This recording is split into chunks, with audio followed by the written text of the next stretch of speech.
I'm Manpreet Kaur from Dayanand Public School, Pandusar, Dhaka. Today, in this video, we are going to discuss a very important topic from your writing section, that is for class 12th, that is letter to the editor.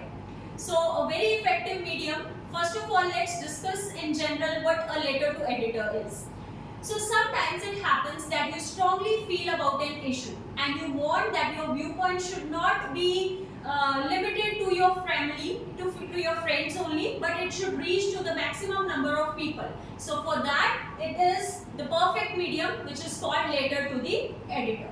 So letter to the editor, it comes for 5 marks in your board exams. So first of all, let us start with the pattern, the format of a letter, and how you will write a letter to the editor, because it has a perfect format.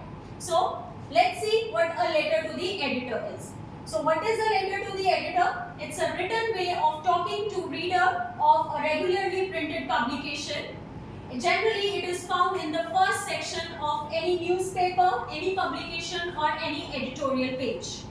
And letter to the editor, you can write in favor of it. Favor of it means any issue. You have any issue and you want to share your viewpoints about that. So you can be in a favor of it, or you can be against it also, right? And you can simply inform also. You are neither in favor of it nor in against it. You just want that your viewpoint should be read by larger number of people. So just in order to inform, just to share your viewpoints, you can also use letter to the editor.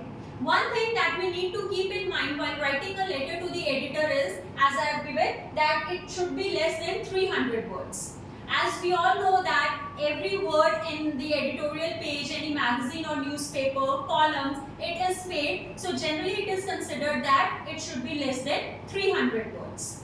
Right? So now after discussing this, let's come to the main guidelines that you need to follow while writing letter to the editor. So first thing that we'll keep in mind is we should not be rude while writing letter to the editor.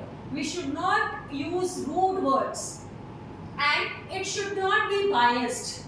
It should be unbiased, right? And then is be courteous. So as I've already explained also, be courteous means you have to use some polite words, right? And it should be related. Your viewpoints, it should be related to a topic. It should not be in a haphazard manner, right? So it should be related. The next comes write specific. So the same thing as I've already explained, you have to be very specific. You have to stick to your topic only. And evidence-based comments. If you are going to, write down any sort of comment, it should be concrete. It should be proved. It should be evidence-based. Haphazard manner is not allowed in that.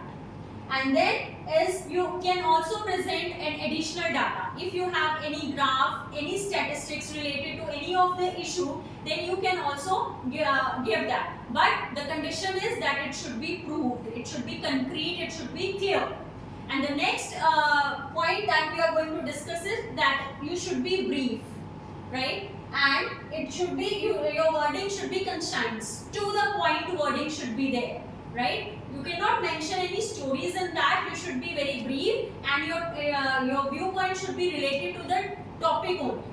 Now let's come to the next part, that is the most important part, which is the format, the pattern of the letter. A very important thing where you can see the first part covers the sender's address. Sender's address is, suppose I am writing the letter to the editor, so I am the sender here, right? So my address will be given there. And then you can leave a line and then you will write down the date.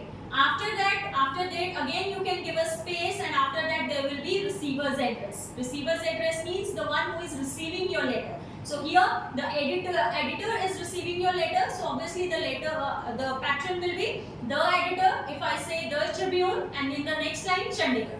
So this will be your receiver's address, right? And after that, as you can see in the slide also, then comes your subject. So I have mentioned here that it should not be more than 6 or 7 words. It should be very brief, it should be very clear and concise. From your subject, the letter should be clear that these things you are going to mention in your letter.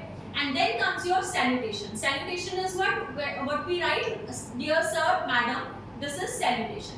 And after that comes the content, what you are going to include in your letter. That is the introduction, main content and the conclusion, how you are going to conclude it. And then comes your complimentary close, in which you will say thank you, and then your sincerely, your faithfully, and then the name of the sender and the designation if it is given to you in your question. Right? One thing that we need to keep in mind is that you will not use any comma after the address. Just a simple full stop should be there after your address ends. There should not be any commas. So this is the proper pattern, this is the format, how you are going to write down your letter. The content of the letter, which is very important, at the same time it will be discussed in the next video. So I hope my video is clear to everyone. Thank you. Have a nice day.